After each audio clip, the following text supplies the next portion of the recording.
Você é ingrata. Saia e nunca mais volte. Essas foram as últimas palavras que minha mãe gritou comigo durante o que chamaram de reunião de família. Ninguém me defendeu. Nem meu pai, nem meu irmão, o Jared. Apenas silêncio. Então, eu me levantei, peguei minha bolsa e fui embora sem dizer uma palavra. Não chorei. Não implorei. Nem bati a porta. Saí com um tipo de paz estranha, algo que eu não sentia havia anos. Disse a mim mesma que tinha acabado, que eles finalmente tinham me dado a liberdade de deixar tudo para trás. Semanas se passaram. Nenhuma palavra deles. Até ontem. Meu celular acendeu, uma mensagem do meu pai. Por que você não pagou a hipoteca? Fiquei olhando para aquela mensagem por alguns segundos. Depois sorri. Ah, respondi, pensei que eu não fosse mais bem-vinda. Foi aí que começou a enxurrada, ligações, mensagens, desespero. Acontece que me cortar da família era um luxo que eles simplesmente não podiam se dar. Mas eu ainda não tinha terminado. Nem perto disso. Quando criança, eu era quem resolvia os problemas. A filha quieta, responsável, que não criava caso, não reclamava e jamais ousava dizer não. Enquanto Jared reprovava na faculdade comunitária e pulava de emprego em emprego, eu trabalhava meio período em restaurante durante todo o ensino médio. Peguei empréstimos, ganhei bolsas de estudo, me formei mais cedo e consegui um emprego em finanças corporativas antes dos 23 anos. Nunca pedi ajuda, nem uma única vez. Mas meus pais precisavam constantemente. No começo, eu ajudava de bom grado, algumas centenas para as compras, contas de luz e água quando o trabalho do meu pai foi reduzido, e, por um tempo, até contribuí com a hipoteca quando o banco começou a ligar. Eu não hesitei. Eles eram minha família. E família ajuda, não é? Só que nunca pareceu algo recíproco. Vi Jared voltar para casa aos 26 anos e passar o dia largado no sofá, como se fosse um emprego em tempo integral. Meus pais sempre o defendiam, ele ainda está se encontrando, minha mãe dizia. Ele é sensível. Nem todo mundo é como você, Meline. Aquilo doía mais do que eu gostava de admitir.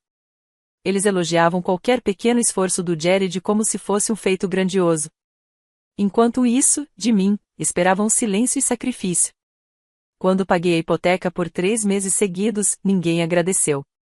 Simplesmente pararam de mencionar as contas, como se magicamente tivessem sido pagas por eles mesmos.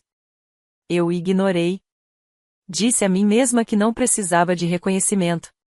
Mas ressentimento é como um animal adormecido no peito. No começo silencioso, mas uma hora começa a arranhar suas costelas. Ainda assim, continuei presente. Continuei ajudando, porque pensava que talvez, um dia, eles finalmente me enxergassem. O ponto de ruptura veio num domingo, durante mais uma das nossas reuniões de família. Jared reclamava do estresse de estar entre fases. E minha mãe olhou direto para mim e disse: pelo menos tem alguém nesta casa que não é completamente egoísta. Eu pisquei, sem entender. Como assim? E ela ainda completou: você anda distante. Fria. Sinceramente. Decepcionante. Nós te criamos melhor que isso. Foi como levar um tapa. Foi ali que eu finalmente entendi, eles nunca enxergaram tudo o que eu dei, só o que eu nunca entreguei. Nunca viram as horas extras que eu fazia para que eles não perdessem a casa. Nunca perceberam que cada centavo enviado significava abrir mão de jantares, férias ou do carro novo que eu tanto precisava. Tudo o que eles enxergavam era o que faltava, o que não era suficiente. Então, quando me chamaram de ingrata naquela reunião, semanas depois, e mandaram que eu fosse embora, eu fui. Não porque eu concordasse, mas porque finalmente entendi. Eles nunca me veriam como nada além de uma conta bancária com um coração batendo. E, se eu ficasse, continuaria me perdendo nas expectativas deles. Então, eu fui. E não olhei para trás. Não até que eles voltassem rastejando. Chamaram de reunião de família. Meu pai mandou uma mensagem no grupo da família na noite anterior. Vamos nos sentar amanhã para conversar sobre algumas coisas. Quero que todos estejam na mesma página. Eu deveria ter percebido que havia algo errado no momento em que entrei e vi Jared largado no sofá, de braços cruzados, com cara de quem esperava por um show. Minha mãe estava em pé perto da bancada da cozinha, lábios cerrados, olhos semicerrados e segurando uma pasta como se carregasse a minha sentença. Eu nem tinha tirado o casaco quando ela foi direto ao ponto. Precisamos conversar sobre a hipoteca. O tom era frio. E a sua contribuição? Pesquei. A minha contribuição. Meu pai pigarreou, tentando manter a calma. Sua mãe e eu estamos fazendo as contas. Não dá mais para sustentar assim. Estamos com dificuldades. Precisamos que você passe a cobrir tudo. O valor integral, todo mês. Fiquei olhando para eles, atordoada. Mas eu já pago metade há mais de um ano. Minha mãe soltou uma risada amarga. Sim, mas isso foi quando as coisas eram mais fáceis. Agora as coisas apertaram. Tentei argumentar. Talvez o Jared pudesse ajudar? Mas minha mãe fechou a pasta com força. Não jogue isso na cara dele. Ele está tentando. Virei para Jared. Tentando o quê, exatamente? Ele não trabalha há quase um ano. Ele apenas deu de ombros, sem se importar. Você que tem emprego bom. Por que isso te incomoda tanto? Foi aí que eu percebi. Aquilo não era uma reunião. Era uma emboscada, um momento planejado para me pintar como a vilã por não estar fazendo o suficiente. Enquanto Jared vestia a fantasia do pobre sonhador incompreendido, eu mantive minha voz firme e baixa. Vocês já decidiram tudo, não foi? Isso nunca foi uma conversa. Somos uma família, meu pai disse, como se estivesse decretando uma lei. Famílias apoiam umas às outras. Não, respondi, me levantando devagar. Famílias não manipulam umas às outras. Não fazem uma pessoa se sentir culpada por manter as luzes acesas enquanto a outra passa o dia jogando videogame. Jared revirou os olhos. Você sempre faz tudo girar em torno de dinheiro, mas nunca sobre responsabilidade. Foi quando eu perdi a paciência. Minha mãe explodiu. Você é ingrata.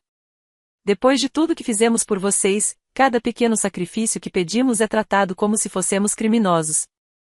Senti meu peito apertar. Mas não era tristeza. Era clareza. Eles não estavam me ouvindo. Nunca ouviram. Só precisavam que eu continuasse sendo útil. E, quando deixei de ser conveniente, me tornei descartável. Minha mãe apontou para a porta. Saia. Se você não vai apoiar esta família, nem se dê ao trabalho de aparecer aqui de novo. O silêncio que veio depois foi ensurdecedor. Olhei para o meu pai e para Jared. Ninguém disse nada. Ninguém tentou impedir. Então eu fui embora. Sem raiva, sem cena dramática. Apenas dei meu último passo por uma linha que, até então, eu nem sabia que estava cruzando há anos. E, quando fechei a porta atrás de mim, eu não me senti quebrada. Eu me senti livre.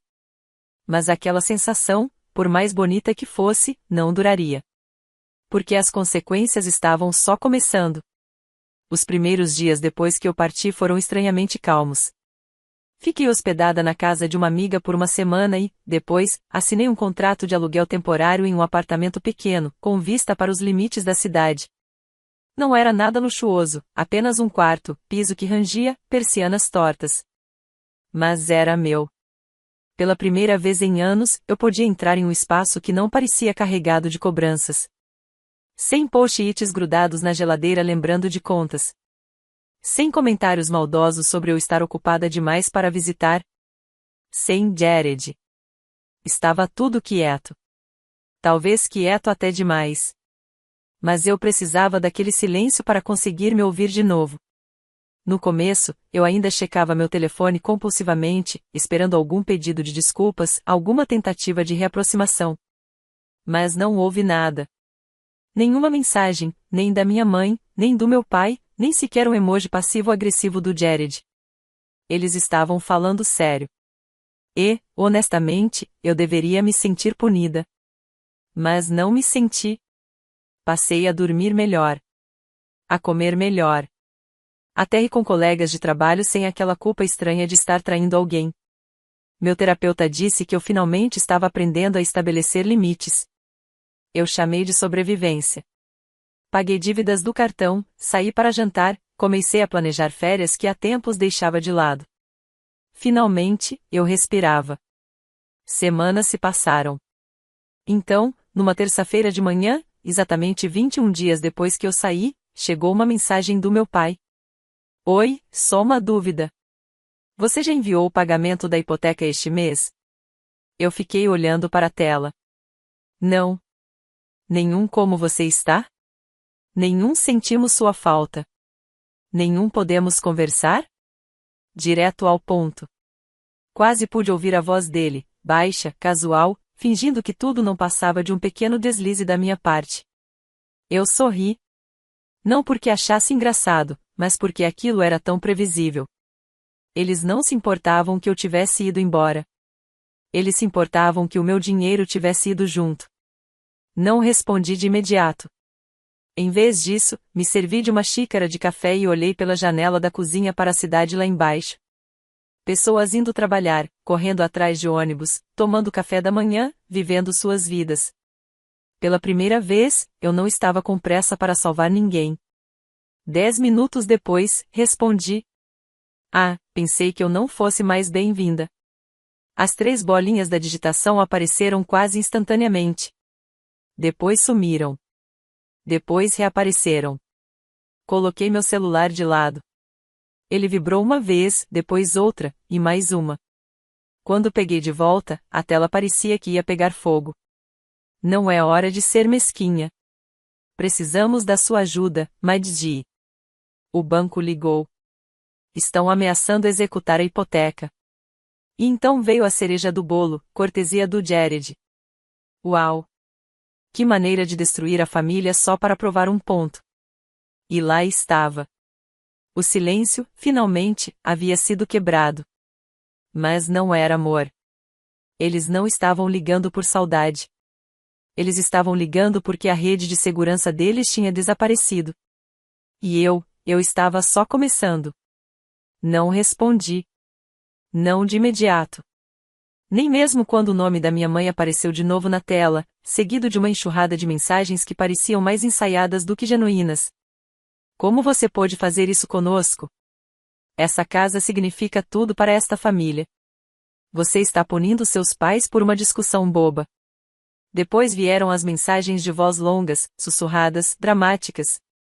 Numa, ela chorava. Noutra, gritava. Em todas, eu era a vilã. Mas a história sempre mudava. Primeiro, eu era cruel. Depois, imatura. Depois, estava confusa, magoada. E eles entendiam. Era o clássico jogo emocional, empurrar e depois puxar. Vergonha, depois doçura. Mas quanto mais eles tentavam, mais eu percebia quantas vezes já tinha sido arrastada para esse ciclo antes. Toda vez que eu dizia não, eles insistiam até que eu dissesse sim. Toda vez que eu traçava um limite, isso virava traição. Só que dessa vez, eu não cedi. Em vez disso, abri meu aplicativo do banco e olhei para a longa lista de transações antigas, todas marcadas: hipoteca, família, casa. Milhares de reais. Mês após mês. Ano após ano. E agora, queriam mais. Como se nada tivesse mudado. Como se eles não tivessem me mandado embora. Como se a palavra ingrata não tivesse sido jogada na minha cara, na frente do meu irmão, enquanto ele assistia tudo sem mover um dedo. Me encostei na cadeira e fechei os olhos. Eles queriam que eu esquecesse. Que eu voltasse. Que eu carregasse tudo de novo, em silêncio. Mas eu já não era mais aquela garota que engolia tudo só para manter a paz. Meu celular vibrou de novo. Jared. Você vai mesmo ignorar todos nós? Cresça. E lá estava, a granada da culpa. Ele sempre soube cronometrar suas palavras como ninguém, sempre no momento exato para tentar me fazer acreditar que o problema era eu. Que o erro era não me queimar para mantê-los aquecidos. Finalmente respondi. Não estou ignorando vocês. Estou só vendo, pela primeira vez, vocês em pânico. Não tenho pressa. Passaram-se 3 minutos. Então Jared respondeu. Você está sendo egoísta. Sorri, um sorriso amargo. Essa palavra de novo. Impressionante como egoísmo só surgia quando eu parava de doar. Eu queria gritar, devolver cada verdade atravessada na garganta ao longo dos anos, despejar tudo de uma vez. Mas não fiz. Em vez disso, digitei apenas 4 palavras. Não é mais meu problema. E apertei enviar. Aquilo deve ter soado como um alarme, porque em menos de 5 segundos meu telefone tocou. Mãe. Mandei direto para a caixa postal. Depois pai. Recusei. Então uma chamada em grupo. Silenciei o toque e joguei o celular no sofá. Eu não estava pronta para conversar. Só quando finalmente encaixei a última peça desse quebra-cabeça, tudo ficou claro, eles não estavam apenas atrasados nos pagamentos. Eles estavam atrasados há muito, muito tempo. E eu tinha os comprovantes para provar isso. Não dormi naquela noite. Fiquei deitada na cama, encarando o teto, com o coração acelerado. Não por culpa, mas por clareza. Eu finalmente estava começando a enxergar tudo como realmente era. As mensagens no meio da noite, as desculpas vagas, a urgência que só surgia quando o meu dinheiro não chegava. Para onde foi todo esse dinheiro? Na manhã seguinte, eu já tinha tomado minha decisão. Liguei para o banco. Demorei 3 transferências e 15 minutos de espera até conseguir falar com alguém que tivesse acesso à conta da hipoteca dos meus pais.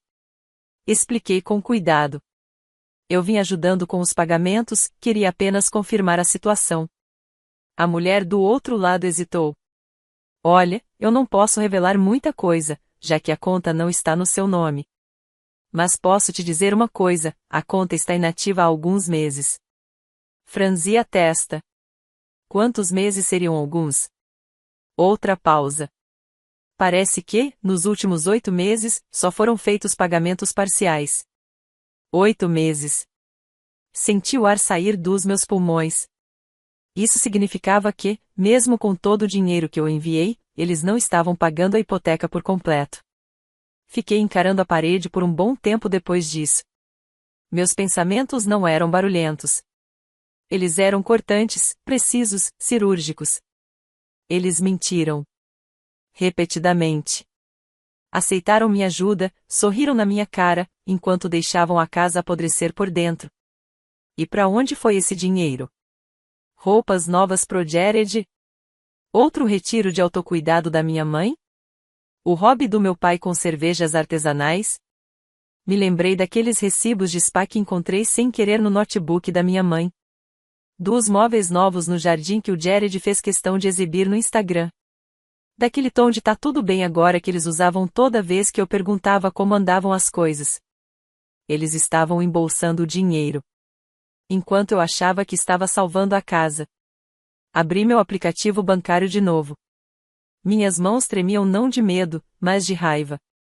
Somei todas as transferências que fiz no último ano. O número ultrapassava os 5 dígitos. Dinheiro limpo, sem condições, sem perguntas. E mesmo assim, deixaram tudo ir parar em execução hipotecária. Meu celular vibrou outra vez. Mensagem do Jared. Por favor, liga pra mamãe. Ela tá um caco. Eu bufava. Ela estava um caco. Eu estive em frangalhos por anos enquanto ela usava minha lealdade como arma. Enquanto repetia frases como: Você não nos ama? Ou: Fomos nós que te criamos. Sempre que eu hesitava em esvaziar minha conta por eles. Mas amar não significava abrir mão do meu futuro financeiro. Não mais. Estalei os dedos e digitei minha resposta. Engraçado. Vocês pareciam tão bem enquanto o dinheiro estava entrando. Pra onde foi, Jared? As 3 bolinhas de digitação apareceram. Sumiram. Nada. Eu esperei. Ainda nada. Aquele silêncio dizia tudo. Eles nunca pensaram que eu fosse perguntar. Nunca pensaram que eu fosse parar. Mas eu parei. E agora, eu estava só começando. Ao meio-dia, meu celular virou um campo de batalha. Chamadas perdidas da minha mãe, mensagens de voz do meu pai, Jared alternando entre culpa e agressividade passiva como se isso fosse esporte olímpico. Mas eu não atendi. Só quando minha mãe ligou de novo dessa vez, 5 vezes seguidas eu suspirei, peguei o celular e finalmente atendi no sexto toque. No momento em que eu disse alô, a voz dela veio como um maremoto. Meline, o que há de errado com você? Você não pode simplesmente abandonar a sua família desse jeito. Fiquei em silêncio. Deixei que ela gritasse. Deixei que fizesse a sua performance habitual de mártir. Quando finalmente parou para respirar, falei com calma. Para onde foi o dinheiro, mãe? Silêncio. Eu não levantei a voz. Nem parecia estar com raiva. E isso pareceu incomodá-la mais do que se eu tivesse gritado. O quê? Do que você está falando? A hipoteca, respondi devagar. O dinheiro que venho enviando. O banco me disse que os pagamentos não são feitos há quase um ano. Para onde foi esse dinheiro? Ela bufou, gaguejou. Bom, parte foi para as contas, compras do mercado, você sabe que a vida não é barata, mas compras de mercado não custam $5.000 por mês. Seu pai precisou de tratamento dentário, acrescentou, apressada. E o carro do Jared quebrou. Era uma emergência. Fechei os olhos e respirei fundo pelo nariz. O carro do Jared, aquele mesmo que ele vive exibindo online, com rodas personalizadas e sistema de som novo em folha. Certo. Aquela emergência. Então, em vez de pagar a hipoteca, falei devagar, vocês priorizaram dias de spa, comida por delivery e o som automotivo do Jared. Ela explodiu de novo. Não ouse fazer parecer que fomos irresponsáveis. Nós sacrificamos tanto por você. Essa frase. A mesma frase cansada que eu ouvia desde os meus 16 anos, quando fazia turno dobrado depois da escola enquanto Jared passava o dia jogando videogame. Vocês não se sacrificaram. Respondi, fria. Vocês apenas esperavam que eu continuasse pagando, custasse o que custasse. E agora que eu parei, tudo está desmoronando. Isso não é culpa minha. É de vocês. Houve outra pausa. Então ouvi a voz do meu pai, ele devia ter pego o telefone. Meline, por favor. Só precisamos de ajuda este mês. Só o suficiente para impedir que o banco tome a casa. A gente jura que vai dar um jeito depois. Quase ri. Dar um jeito? Como vocês deram um jeito todos esses meses enquanto eu, sem saber, financiava as mentiras de vocês? Isso não é justo. Não, interrompi. O que não é justo é ter sido expulsa da casa que ajudei a pagar. O que não é justo é ser chamada de ingrata depois de anos sacrificando tudo em silêncio. Me levantei e comecei a andar de um lado para o outro. Me responde uma coisa, continuei. Se eu nunca tivesse perguntado sobre a hipoteca, por quanto tempo vocês teriam continuado fingindo que estava tudo bem? Mais um ano? 5? Até a casa ser tomada e, no fim, a culpa cair em mim por não ter salvado vocês? Nenhuma resposta. Apenas respirações pesadas. Então ouvi minha mãe de novo, a voz mais baixa dessa vez. A gente não queria mentir. A gente tava com medo. Achamos que, se contássemos, você pararia de ajudar. Então vocês mentiram para manter o dinheiro entrando, afirmei. A gente não via outra saída. Soltei o ar bem devagar. Minhas mãos tremiam, mas não de medo. De alívio. Esperei anos por essa conversa. Por essa verdade. Sempre tem outra saída, mãe. Falei, com calma. Vocês é que nunca quiseram. Vocês sempre escolheram o caminho mais fácil. Escolheram eu. Então, dei a eles o que mais temiam, um ponto final. Vende a casa, Maddi. E não me peça por favor. Descubram como adultos. Eu cansei de ser o plano de resgate de vocês. Mas essa é a casa da nossa família. E vocês me tiraram dela. Silêncio absoluto. E então, desliguei. Sem despedidas. Sem segundas chances. Pela primeira vez na minha vida, não fui eu quem ficou para trás. Fui eu quem foi embora por escolha própria. E, dessa vez, eu não iria voltar. As próximas 48 horas foram tranquilas. Muito silêncio. Sem ligações, sem mensagens, sem áudios carregados de culpa. Apenas silêncio. Quase parecia assustador, mas eu sabia que não era bem assim. Era o tipo de silêncio que antecede a tempestade, aquele momento em que tudo parece calmo porque está prestes a desabar. E, claro, no terceiro dia, aconteceu. Uma mensagem do Jared. Obrigadão, Maddi. Agora eles estão falando em vir morar comigo. Espero que você esteja feliz. Revirei os olhos com tanta força que quase senti dor de cabeça. Feliz? Não. Resolvida? Sim. Eles me expulsaram. Não o contrário. Respondi. 10 segundos depois, ele rebateu. É bom, talvez se você não fosse tão frio o tempo todo, eles não precisariam passar por isso. Você quebrou a mãe. Ah, lá estava ele. A velha lógica distorcida de sempre. Machuca alguém traçando um limite, e depois culpa essa pessoa pelas consequências. Mas eu não jogava mais esse jogo. Ela se quebrou mentindo. Você só ajudou. Jared me deixou no vácuo. Mais tarde, naquela noite, chegou um e-mail do meu pai. Um verdadeiro ensaio. Era aquele tom clássico de pai, calmo, arrependido, tentando soar como um pedido de paz, mas recheado de manipulação velada. Disse que estava decepcionado com o rumo que as coisas tinham tomado. Esperava que eu lembrasse de onde vim. E, veja só, ele me perdoava por ter ido embora como se esse perdão fosse algo que ele tivesse o direito de me oferecer. O que ele não disse. Desculpa por termos mentido. Obrigado por tudo. Em vez disso, anexou uma lista de despesas dos últimos 3 meses. No topo, destacado em vermelho, o valor da hipoteca vencida. Como se isso fosse me comover. Eu não respondi.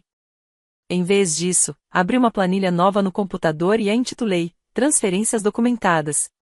Comecei a catalogar, linha por linha, cada centavo que tinha enviado nos últimos 2 anos. Conferi com meus extratos bancários, mês a mês. Destaquei as transferências que foram feitas para cobrir hipoteca, supermercado, contas básicas só por precaução. Algo me dizia que eles ainda tentariam distorcer tudo depois. Eu não estava sendo paranoica. Estava apenas me preparando. Aquilo não era mais sobre dinheiro. Era sobre a narrativa que eles iriam contar quando eu me recusasse a limpar mais uma bagunça deles. Iam dizer que eu era amarga? Ingrata? Emocionalmente instável? Provavelmente tudo isso. Mas agora, eu tinha recibos. Literalmente e emocionalmente. Eles podiam reescrever a história o quanto quisessem. Eu só não ia mais financiar a produção. Na manhã seguinte, minha mãe mandou outra mensagem. Dessa vez, curta. Estamos vendendo a casa. Sem saudação. Sem carinho. Apenas resignação. Mas quer saber? Aquilo disse mais do que todos os gritos do mundo. Significava que finalmente tinham entendido.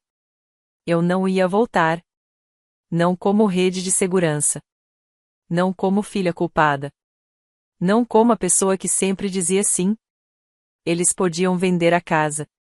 Eu já tinha comprado a minha liberdade. No dia em que assinaram a venda, eu não chorei. Achei que choraria. Achei que sentiria um aperto no peito quando os papéis fossem assinados, quando os móveis fossem levados embora, quando a porta da frente, aquela mesma porta que um dia bateram na minha cara, se fechasse para sempre. Mas, no lugar disso, eu não senti nada. Sem tristeza. Sem culpa. Só espaço. Espaço onde antes só existia dor. Depois, ouvi por um primo distante que meus pais estavam se mudando para um apartamento alugado, perto do Jared. Que estavam reduzindo o tamanho, começando uma nova vida. Eles não me contaram diretamente. E eu não perguntei. Foi estranho ver a casa da minha infância desaparecer da minha vida como uma fotografia antiga e desbotada, daquelas que há muito tempo já não refletem a realidade. Mais estranho ainda foi perceber que eu não sentia falta. Não sentia falta das paredes que ecoavam amor condicionado. Não sentia falta da sensação de ser apenas útil, nunca valorizada. Não sentia falta de fingir que pertencia a algo ao qual, no fundo, eu nunca pertenci. As pessoas adoram falar sobre família como se fosse algo sagrado. Como se o sangue exigisse lealdade cega. Como se dizer não às expectativas tóxicas fosse um ato frio ou cruel. Mas aqui está o que eu aprendi. Família não é quem te coloca no mundo. É quem respeita seus limites quando você finalmente os traça. É quem reconhece o seu valor, mesmo quando você não está servindo a nenhum propósito. Família foi o amigo que me ajudou a me mudar naquela primeira noite. Foi o colega de trabalho que trouxe almoço quando percebeu que eu estava cansada demais para me preocupar com isso. Foi o barista que lembrou meu nome antes de perguntar meu pedido. E, acima de tudo, fui eu. Pela primeira vez, eu escolhi a mim mesma. Eu pagava meu próprio aluguel. Preparava minhas próprias refeições. Construí um espaço onde ninguém levantava a voz quando eu dizia não. Onde o amor não vinha acompanhado de boletos ou cobranças disfarçadas. Ainda assim, às vezes, uma parte de mim se pergunta: será que eu fui dura demais? Será que existia outra saída? Mas então me lembro do silêncio depois que me expulsaram. Dos meses de mentiras. Dos anos sendo a responsável enquanto todos os outros eram perdoados por sua bagunça, suas escolhas, sua irresponsabilidade. E eu sei, com toda certeza. Eu não destruí a família. Eu apenas parei de permitir que eles me destruíssem. Então aqui estou eu. No meu próprio apartamento. Na minha própria vida. Escrevendo essas palavras não para mandar a ninguém, não para buscar aprovação, não para pedir piedade. Escrevendo só porque, talvez, alguém precise ouvir isso. Dizer não faz de você uma pessoa cruel. Ir embora não faz de você alguém sem coração. Exigir responsabilidade não faz de você ingrato. Isso apenas te liberta. E pela primeira vez na minha vida, eu estou livre.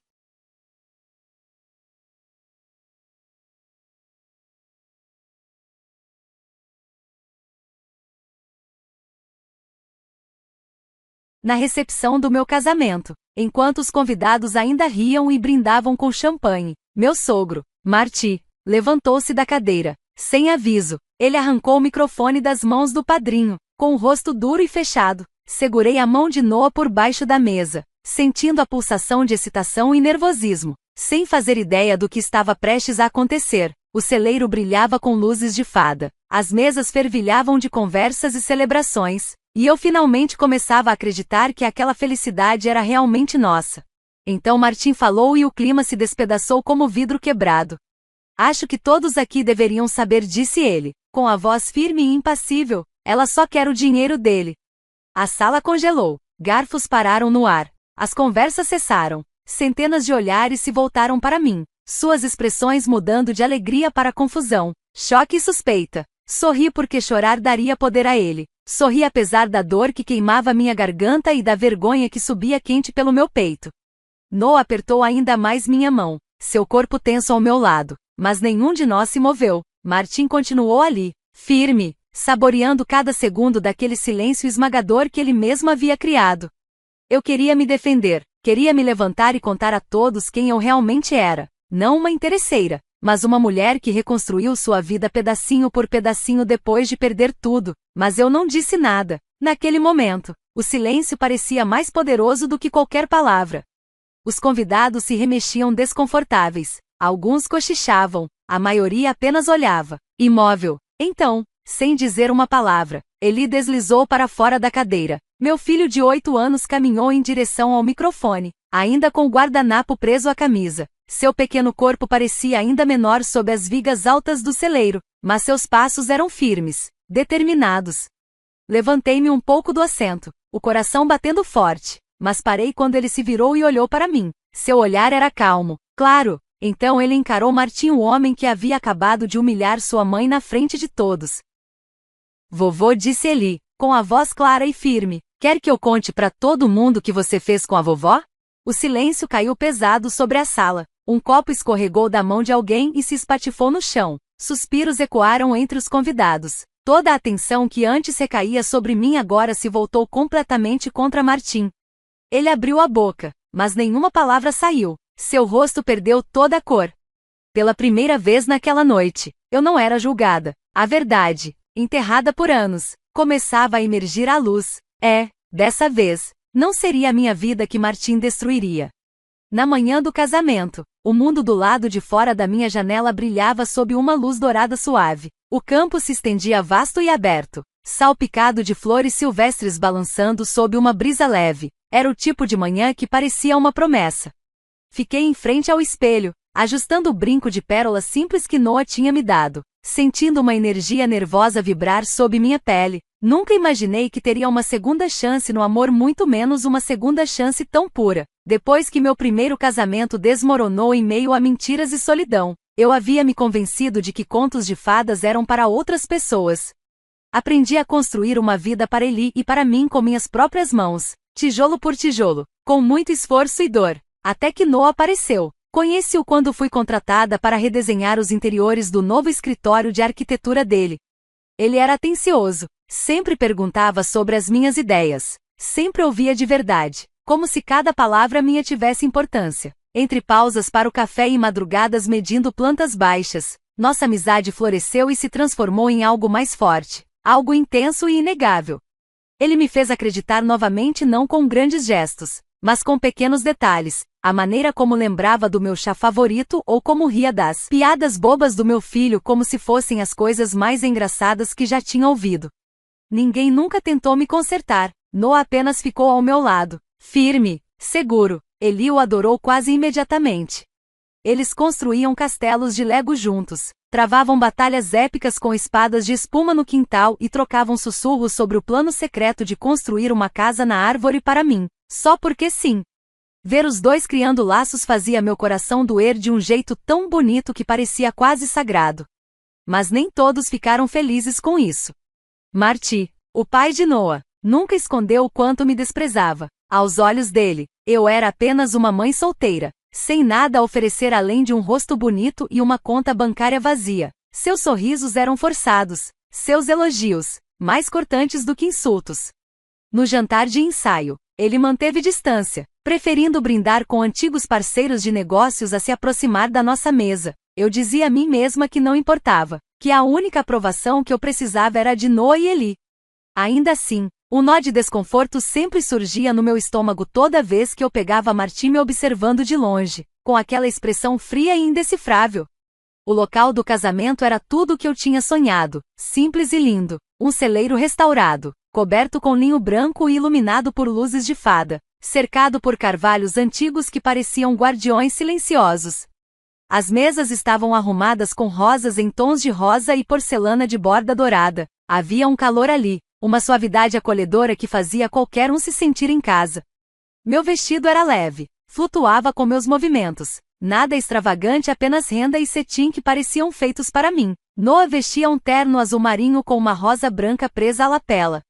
Quando caminhei pelo corredor e vi o jeito como ele me olhava como se eu fosse a única pessoa no mundo todo, o medo e a dúvida desapareceram.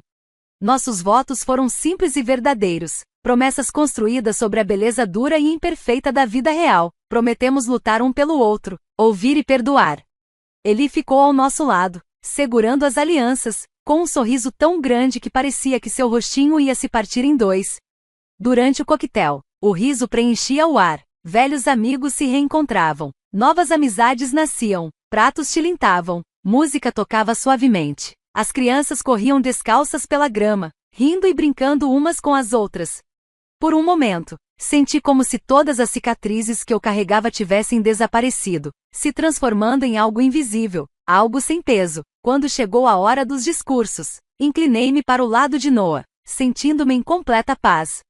O padrinho brincou sobre a péssima habilidade culinária de Noah. Minha dama de honra contou uma história engraçada sobre como, na adolescência, sonhávamos com nossos casamentos, rindo de como a realidade acabou sendo muito diferente dos nossos sonhos. Pelo canto do olho, vi Martim, sentado de forma rígida à mesa, girando lentamente o líquido âmbar dentro do copo. Por um breve instante, acreditei que talvez ele permanecesse em silêncio e nos deixasse aproveitar a noite. Eu estava enganada. Quando Martim se levantou e pegou o microfone, uma onda de confusão percorreu a multidão. Cabeças se viraram. Algumas pessoas aplaudiram educadamente, esperando um brinde formal, talvez um pouco desconfortável, típico do pai do noivo. Mas, em vez disso, ele destruiu tudo com uma única frase. Agora, sentada aqui, com o peso daquele momento esmagando meu peito, entendo a verdade, aquilo não foi apenas um discurso, foi um golpe, uma tentativa deliberada de me derrubar no instante em que eu estava mais vulnerável. Por um momento, quase funcionou. Até que Eli, com seus passos pequenos e decididos, me lembrou que o amor mais forte naquela sala não era o amor que tentava controlar, mas o amor que escolhia se levantar não importando o quão pequeno ou assustado você pudesse se sentir. As palavras de Martim pairavam no ar, pesadas e cruéis. Ela só quer o dinheiro dele. Por um instante, ninguém se moveu, a banda parou de afinar seus instrumentos, as conversas morreram no meio da frase. Todos os olhares se voltaram para mim não com bondade, mas com confusão, suspeita e pena. Fiquei paralisada, apertando a mão de Noah com força. Seus nós dos dedos estavam brancos de tensão. Eu podia sentir a tempestade contida em seu corpo ao meu lado. Queria falar, rir daquilo, me levantar e desmontar as acusações, mas as palavras simplesmente não saíam. Eu me preparei para tantas coisas naquele dia. Este momento não era uma delas. Noah se levantou da cadeira, mas Martim continuou. Sua voz, calma e controlada, espalhou-se pelo celeiro como uma fumaça densa. Meu filho sempre teve um grande coração, disse Martim, encarando Noah, e depois passeando o olhar pelos convidados. Grande demais, tão grande que o cega para o que as pessoas realmente querem dele.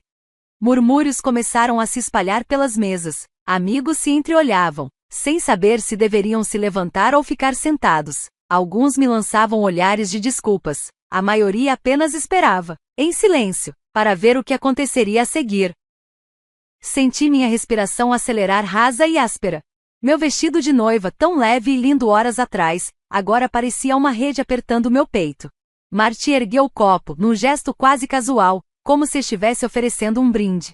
Seu sorriso era fino como uma navalha.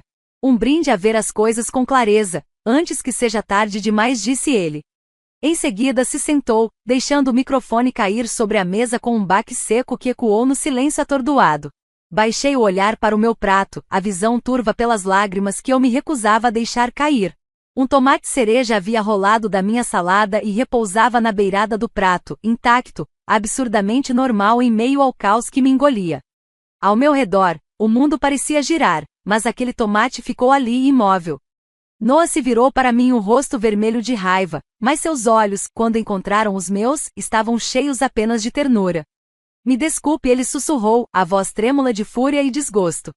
Balancei a cabeça. Não queria que ele carregasse arrependimento. Não queria que ele sentisse vergonha da crueldade de outro homem. Endireitei-me na cadeira, levantei o queixo.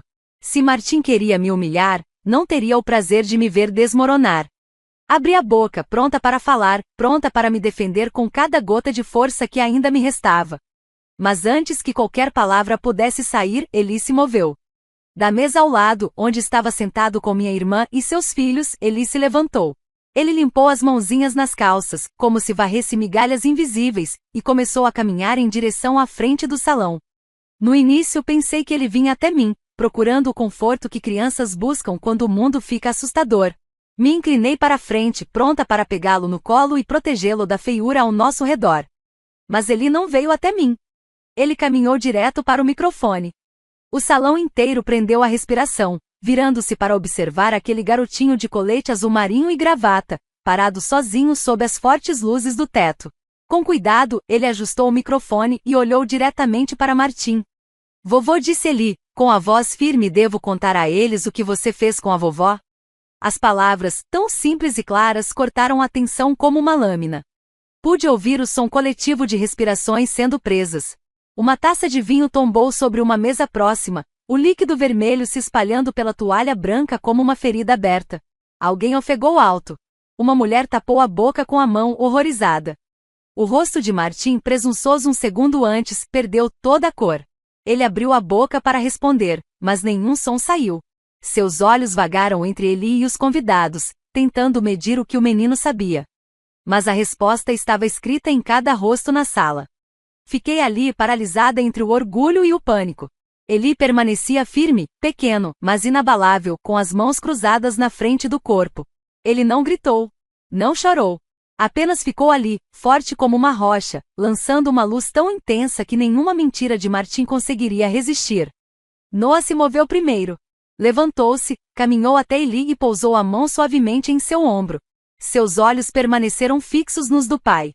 Você ouviu o que ele disse, falou Noah com a voz calma, mas cheia de firmeza. Talvez seja a hora de todos ouvirem a verdade. Os convidados ficaram paralisados, seus olhares indo de Martim para Noah, do passado para o presente, entre o que pensavam saber e a realidade crua que agora se desenrolava diante deles. E pela primeira vez desde que Martim abrirá a boca, eu sorri. Não porque a dor tivesse desaparecido. Não porque o momento fosse fácil. Mas porque não estávamos mais sozinhos. Martim continuou sentado, rígido e silencioso, enquanto o peso das palavras de Eli pairava no ar como uma névoa densa. Suas mãos, antes firmes ao redor do copo, agora tremiam levemente contra a toalha da mesa. O homem que fora tão rápido para me julgar, tão ávido para me humilhar, agora parecia encurralado. Exposto. Noah se ajoelhou ao lado de Eli, falando baixo, só para que os mais próximos pudessem ouvir. Você foi muito corajoso, disse ele. Você fez a coisa certa. Eli assentiu uma única vez, o rostinho sério e determinado. Ele não vacilou. Não se moveu. Levantei-me, alisando o vestido com as mãos trêmulas, e caminhei até eles. Abracei Eli, sentindo o batimento firme e forte do seu coração contra o meu. Noah se levantou também, envolvendo nós dois com o braço, criando um escudo, um pequeno círculo inquebrável. O silêncio foi quebrado pela voz áspera e defensiva de Martim. Ele é apenas uma criança, disse ele, as palavras trêmulas. Não entende do que está falando. Noah se endireitou. Sua voz preencheu o salão, não alta, mas firme como aço. Então, talvez você devesse nos explicar, disse ele. Explique o que ele ouviu. Explique por que minha mãe ficou com medo de voltar para casa depois da cirurgia. Explique por que ela chorou comigo ao telefone naquela noite, implorando para eu ficar na linha porque estava com medo de ficar sozinha com você. Suspiros cortaram o ar. Os convidados murmuravam entre si, movendo-se desconfortavelmente em seus assentos, alternando olhares entre Martim, Noah e eu. Apertei Eli com mais força contra mim, sem desviar os olhos dos de Martim. De repente, ele se levantou com violência, a cadeira raspando com um som áspero contra o chão de madeira. Seu rosto se contorceu em raiva, mas havia medo ali também, claro e exposto. Isso é um assunto de família, retrucou Martim. Não deveria ser discutido na frente de estranhos. Não, respondeu Noah. Assuntos de família se constroem sobre confiança, respeito e amor. Você destruiu tudo isso muito antes desta noite. Por um momento pensei que Martim se viraria e sairia correndo, sumindo na escuridão e deixando para trás apenas rumores e ruínas. Mas ele ficou parado. Teimoso. Desafiador. Orgulhoso demais para fugir, mas exposto demais para lutar de verdade. De uma das mesas da frente, o tio David, o irmão mais novo de Martim, se levantou. Eles sempre foram um homem quieto, presença constante nos eventos de família, mantendo-se em segundo plano, discreto. Mas naquela noite algo nele havia mudado. Eu também ouvi, disse o tio David, a voz trêmula de emoção. Eu estava lá na noite em que você disse a Lily que ela era um fardo, que teria sido melhor se o derrame tivesse terminado o sofrimento. Eu nunca falei nada, achando que estaria protegendo a família. Mas a verdade é que você já a destruiu sozinho. As palavras bateram no ambiente como uma fenda se abrindo numa pedra sólida. Martim empalideceu. Abriu e fechou a boca, tentando encontrar alguma defesa, algum disfarce, mas nada veio. Agora, os olhares que recaíam sobre ele não eram de confusão, eram de nojo. Os murmúrios cresceram, virando uma onda de indignação, incredulidade e até compaixão pela mulher que ele havia falhado tão profundamente em proteger. O organizador do casamento, percebendo que a situação desmoronava rápido, discretamente fez sinal para a equipe de segurança próxima à entrada. 2 homens de terno preto se aproximaram com profissionalismo, discretos, aguardando o momento certo. Noah os viu, depois voltou seu olhar para Martim. Acho melhor você ir embora, disse ele, sua voz cortante de tão firme. Você não é mais bem-vindo aqui. Martin olhou ao redor, talvez percebendo, pela primeira vez, que não haveria aliados. Ninguém o defenderia. Ninguém fingiria que aquilo não acontecerá. Com movimentos duros, ele pegou o casaco pendurado na cadeira e seguiu em direção à porta. Ninguém aplaudiu. Ninguém chamou seu nome. As grandes portas de madeira se fecharam atrás dele com um estrondo pesado. O silêncio pairou no salão por mais um momento, espesso, carregado. Então Noah se virou para os convidados. Sua voz saiu firme, embargada pela emoção crua, honesta. Esta mulher, disse ele, olhando para mim, é o amor da minha vida. Ela está aqui não por nada além do meu coração. E eu tenho o maior orgulho em chamá-la de minha esposa. As lágrimas voltaram aos meus olhos, mas desta vez não eram de vergonha. Eram de um amor tão profundo que parecia impossível conter. Os convidados se levantaram. O celeiro foi tomado por aplausos, não os aplausos educados de cerimônias formais, mas um som alto, cheio, genuíno. As pessoas batiam palmas de verdade. Alguns choravam abertamente. No meio de tudo isso estava Eli, pequeno, mas o mais corajoso entre nós, segurando minha mão com força. Foi então que percebi, não era mais apenas um casamento. Era o renascimento da nossa família. Quando as portas se fecharam atrás de Martin, foi como se um peso invisível tivesse sido retirado da sala. Não foi algo imediato ou simples, mas era real, como a primeira respiração profunda depois de muito tempo preso sob a água. Por um instante, todos permaneceram imóveis, suspensos entre os destroços do que acabará de ruir e a esperança tímida do que viria a seguir. Noah se virou para mim. Seus olhos brilhavam não com raiva, mas com amor. Feroz, inquebrantável. Ele deu um passo à frente, pegou minhas duas mãos entre as dele e se inclinou, até que só existíssemos nós dois naquele pequeno espaço entre sussurros e o tilintar distante das taças. Eu te amo, disse ele, a voz clara e firme. Nada que alguém diga ou faça vai mudar isso. Lágrimas encheram meus olhos, mas, dessa vez, eu as deixei cair. Sem vergonha, sem constrangimento. Eu estava no meio de uma sala cheia de pessoas que haviam acabado de testemunhar a pior coisa que poderiam ter feito comigo e, ainda assim, eu continuava de pé. Mais forte do que nunca. Noah me beijou ali mesmo, diante de todos, selando uma promessa que não dependia de aparências ou aprovação. Eli segurou minha mão e sorriu para nós, um sorriso que iluminou todo o seu rosto cheio de orgulho e segurança.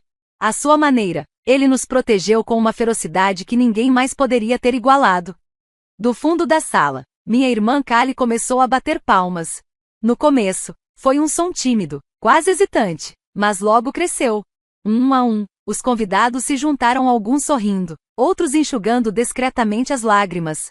Os aplausos encheram o celeiro, vivos, calorosos, autênticos. A banda, depois de um breve olhar para Noah, começou a tocar a primeira música que havíamos escolhido para a recepção, Stand By Me. Os acordes suaves se espalharam pelo ar, constantes e firmes, como um coração pulsando em meio ao caos. Noah estendeu a mão para mim. Me concede esta dança, senhora Whitmore? Perguntou ele, com um sorriso. Ri, ainda trêmula, mas sincera, e coloquei minha mão na dele. Fomos até o centro da pista de dança. Os convidados formaram um grande círculo ao nosso redor, nos oferecendo espaço e apoio silencioso. As luzes de fada acima de nós balançavam suavemente com a brisa que entrava pelas portas abertas do celeiro. O ar estava perfumado com rosas e o cheiro fresco da grama de verão. Enquanto dançávamos, Noah sussurrou no meu ouvido. Você e eu, mais ninguém importa. Apertei os braços ao redor dele, sentindo a segurança do seu corpo junto ao meu, a certeza absoluta em suas palavras. No meio da música, Eli se aproximou. Sem hesitar, Noah se abaixou, o pegou no colo e o abraçou entre nós. Nós três giramos devagar sob as luzes, rindo juntos, misturando nossas risadas à melodia. Ao nosso redor, a recepção começou a retomar seu ritmo. Amigos e familiares voltaram às suas mesas. As conversas recomeçaram agora mais alegres, mais livres. As crianças correram de volta para o gramado, brincando sob o céu do entardecer. Pratos foram reabastecidos, copos tilintaram, e a vida seguiu em frente, recusando-se a ser manchada pelo rancor de um homem amargurado. Minha tia Mara se aproximou, com um sorriso suave. e me deu um beijo delicado na bochecha. Você está exatamente onde deveria estar, sussurrou ela. Mais tarde naquela noite, quando as estrelas começaram a brilhar e a festa se espalhou pela grama fresca lá fora, as pessoas vieram até nós, em ondas. Algumas pediram desculpas pelo comportamento de Martim. Outras compartilharam palavras silenciosas de encorajamento. Muitos simplesmente nos abraçaram, sem precisar dizer nada. Foi aí que eu percebi: momentos de crueldade não nos definem. O que nos define é como nos reerguemos depois. Eli permaneceu ao meu lado durante toda a noite, sua mãozinha sempre encontrando a minha sempre que a multidão se tornava demais para suportar. Abaixei-me e beijei o topo da cabeça dele. Você me salvou hoje, sussurrei. Ele me olhou, confuso. Eu só disse a verdade e respondeu simplesmente. Às vezes, a coragem mais pura vem das menores vozes. Quando a noite finalmente terminou e passamos por um túnel iluminado por estrelinhas, olhei para trás e vi o celeiro brilhando à distância. Não senti tristeza, nem medo. Eu havia atravessado o fogo com as pessoas que mais amava e saímos do outro lado mais fortes. Este era o nosso começo. E nada, nenhum sussurro de ódio, nenhuma sombra de dúvida poderia nos roubar isso. Na manhã seguinte ao casamento, acordei com a luz suave do sol entrando pelas janelas e ele aninhado ao meu lado. O braço de Noah nos envolvia, sua respiração constante me ancorando na serenidade de um novo começo. Por um longo momento, fiquei imóvel, permitindo que o peso de tudo se acomodasse sobre mim. O caos da noite anterior, a dor, a humilhação pública, tudo isso poderia ter nos destruído. Mas, em vez disso, revelou algo mais forte do que eu jamais poderia imaginar. Mais tarde, enquanto tomávamos café na varanda dos fundos, Noah colocou um cobertor sobre meus ombros e me puxou para mais perto. O mundo além dos campos começava a despertar. Os pássaros cantavam. A grama brilhava com o orvalho da manhã. Tudo parecia cru, mas limpo, como se uma tempestade tivesse passado e deixado o ar mais nítido, mais verdadeiro. Sinto muito que você tenha passado por tudo isso, disse Noah, baixinho. Você não merecia nada daquilo. Inclinei-me em sua direção e respondi. Eu não sinto, não mais. Para minha surpresa, percebi o quanto falava sério. Se Martim tivesse se mantido em silêncio, talvez passássemos anos vivendo sob uma nuvem de desaprovação silenciosa, sempre nos perguntando o que era dito pelas costas, sempre protegendo nossa felicidade como se fosse frágil. Em vez disso, o pior veio à tona. A feiura foi exposta, nomeada e rejeitada não apenas por nós, mas por todos que realmente importavam. Noah beijou minha testa, e ficamos ali sentados, naquela manhã dourada, sabendo que havíamos conquistado essa paz. Nas semanas que se seguiram, algo notável aconteceu. Amigos que antes mantinham distância começaram a se aproximar. Chegaram convites para jantares de família, festas de aniversário, noites de jogos. As pessoas que tinham visto a verdade com seus próprios olhos não nos tratavam mais como estranhos. Até o tio David, que antes mantinha a cabeça baixa para evitar conflitos, estendeu a mão. Ele convidou Noah para um churrasco em família numa tarde ensolarada e se desculpou por ter permanecido em silêncio por tanto tempo. Prometeu que, dali em diante, as coisas seriam diferentes e realmente foram. A ausência de Martim abriu espaço para algo muito melhor: honestidade, apoio, conexão verdadeira. A família parou de pisar em ovos. Histórias sobre Lily, antes contadas em sussurros, começaram a ser compartilhadas livremente. As pessoas se lembravam de seu riso contagiante, da sua gentileza, do seu amor feroz. Enquanto tudo isso florescia, Eli crescia. Ele fazia perguntas sobre verdade e coragem, e nós respondíamos da melhor maneira possível, sempre honestos, sempre mostrando que a verdade não é sobre punição, é sobre cura. Numa noite, enquanto eu o colocava para dormir, Eli me olhou com os olhos grandes e sérios e disse: "Fiquei com medo quando falei aquilo. Achei que você pudesse ficar bravo." Afastei o cabelo da testa dele e sorri. "Eu nunca ficaria bravo com você por dizer a verdade", respondi. "Você foi mais corajoso naquela noite do que muitos adultos seriam." Ele sorriu, pequeno e orgulhoso, e logo adormeceu. Observando-o ali, tão tranquilo, percebi: era essa a vida que eu sempre quis. Não perfeita, não sem dor, mas real. Construída sobre bases sólidas o suficiente para resistir a qualquer tempestade. Meses depois, quando Noah adotou Eli oficialmente, O juiz perguntou se Eli gostaria de dizer algo antes da assinatura dos papéis.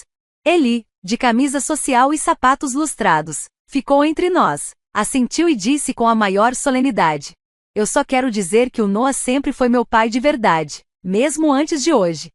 O juiz sorriu e não havia um único olho seco na sala. Quando saímos do tribunal, de mãos dadas, o sol rompeu as nuvens e nos banhou com sua luz. Parecia um sinal.